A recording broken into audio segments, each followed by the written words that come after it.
आँख के काजल होठ के लाली, आँख के काजल होठ के लाली, ओकर रंगवे ह जाली। आ एक गिलास पानी तू मार के देख, अंदर से निकली ऊ काली। जय हिंद दोस्तों, हम हैप्पी अपने सबन के स्वागत करत बानी अपना चैनल क्विकनेस ऑफ माइंड पर।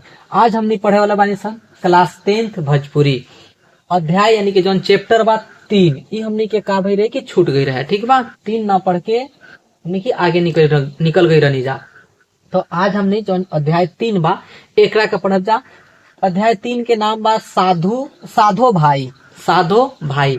और ई हमने के कहा कविता है, तो एकरा के याद रखें। और ई क्वेश्चन पूछल जा चुकल बा कि साधो भाई कौना रचना के विधा है, तो का कहल जाए कविता है, ठीक बा।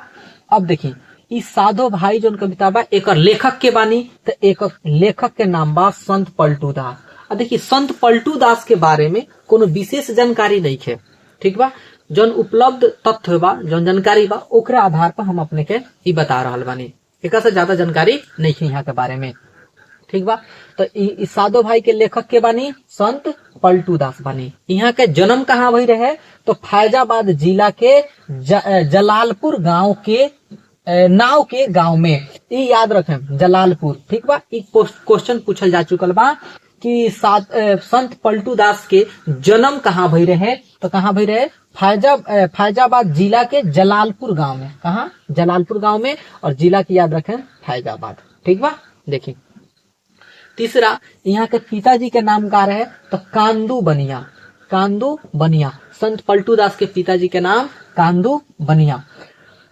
गुरु के नाम यहाँ के, तो गुरु के नाम संत पलटू दास के बाबा जानकी दास। ये भी प्रश्न पूछल जा चुकल बा कि संत पलटू दास के गुरु के रहे, ठीक बा। वहाँ गुरु के रहे, तो वहाँ के गुरु रानी के बाबा जानकी दास। ऐसे ऑप्शन में अपने के बाबा ना दिखे, सिर्फ मिली जानकी दास, देखे के मिली जानकी दास। तो दिमाग में रखें, बैठा के रखें। प्रभावित रही माने संत पलटू दास कौन व्यक्ति से प्रभावित रही, ओकर नाम लिखेगा बा व्यक्ति के। तो यहाँ के कबीर दास से प्रभावित रही संत पलटू दास, ठीक बा। ये भी बात अपने के याद रखे भाई, ये भी प्रश्न पूछल जा चुकल बा अभी तक। एमे देखी एगो जलालपुर याद रखें, बाबा जानकी दास जो यहाँ के गुरु रनी, और कबीर दास से यहाँ के संत पलटू दास प्रभावित रही। और साधु भाई एगो कहा कविता हो, एक याद रखे के बा। और यहाँ के रचनाकार के बाद साधु भाई के संत पलटू दास, ठीक।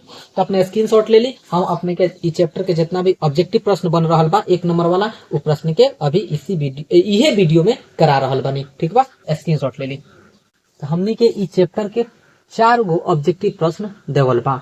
देखिए सबसे पहला प्रश्न बा, साधो भाई उहुआ के हमवासी, जहाँ पहुंची नहीं अविनाशी, रचे वाला कवि के नाम बताई। तो ई रचे वाला कवि के नाम है संत पलटू दास। कहा? संत पलटू दास, संत पलटू दास याद रखें, ठीक बा। ये क्वेश्चन भी पूछल जा चुकल बा एग्जाम में। देखिए हम उहे प्रश्न करा रहल बनी अपने सबन के, जो उनकी काफी इम्पोर्टेंट बा, ठीक। एकरा के अगर पढ़ के नहीं जात तब अपने के एग्जाम में दिक्कत होखे वाला बा। तो जौन भी प्रश्न हम करा रहल बनी अपने के ओकरा के नोट कर लेवे एकदम कॉपी में, ठीक बा। एग्जाम के समय यही पढ़ के जाएगा। एकरा अलावा हम अपने सबन के 200 ऑब्जेक्टिव प्रश्न कल चाहे परसों माने 2 दिन के अंदर में हम अपने सबन के पास सेंड करें। यहाँ पर करा भी दें और अपने सबन व्हाट्सएप पर मैसेज करें, हम अपने के सेंड भी कर दें, ठीक। लगभग हम लिख चुकल बानी, ठीक। तो अपने सबन के मिल जाये। देखिए दूसरा प्रश्न में, पलटू साहब कैसन ब्राह्मण के उपासक रही, यानी पलटू साहब जी केकर कौना भगवान के मन उपासक रही, माने केकरा का पूजत रही। कहे का मतलब ई बा। तो यहाँ के राम के उपासक रही, केकर? राम के उपासक रही।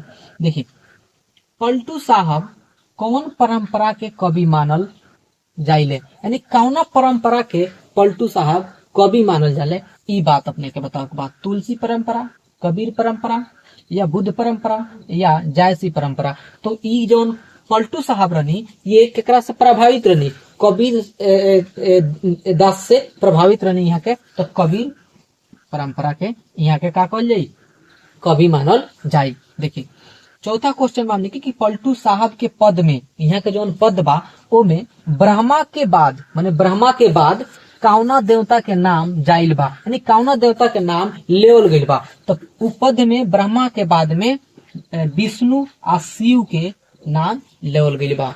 ठीक बा, तो हम अपने समझ से आशा करत बानी कि अपने के वीडियो अच्छा लागल होई। अगर अच्छा लगा था तो ये अपना भाई खातिर वीडियो के लाइक कर दी और एक प्यारा सा कमेंट कर दिया। चैनल नहीं सब्सक्राइब कर ले तो चैनल को भी सब्सक्राइब कर ली। ठीक, अपने समन के कमेंट से ही हमारा मोटिवेशन मिली और अपने समन खातिर हम वीडियो बनावत रहे। तो फिर मिले हमनी के नेक्स्ट वीडियो में, तब तक खातिर जय हिंद जय भारत।